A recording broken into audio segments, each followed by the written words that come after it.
Et si Ron était né dans une famille moldue, qu'est-ce que ça aurait donné? Et si, au lieu de naître dans la légendaire famille Weasley, Ronald Weasley était né dans une famille moldue ordinaire, ignorant tout du monde magique jusqu'à l'âge de 11 ans?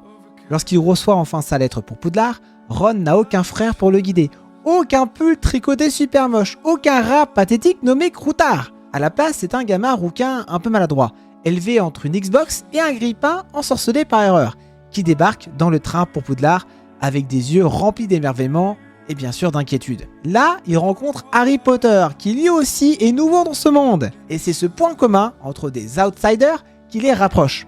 Ron découvre le Quidditch, les dragées surprises de Bertie Crochu, les escaliers qui bougent et se sent constamment en retard sur tout. Bon ça change pas beaucoup d'habitude. Mais il n'a pas grandi cette fois-ci avec la magie. Et ça le complexe.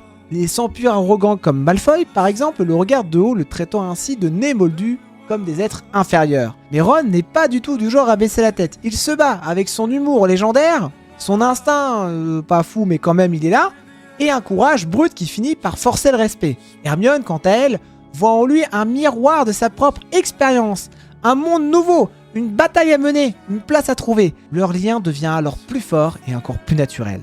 Et quand vient la guerre, Ron n'a peut-être pas un nom célèbre, ni une lignée prestigieuse, mais il devient un symbole, celui qui prouve que le cœur et le courage ne sont pas une question de sang, ni une question de couleur de cheveux. Dites-moi ce que vous avez pensé de cette théorie dans les commentaires.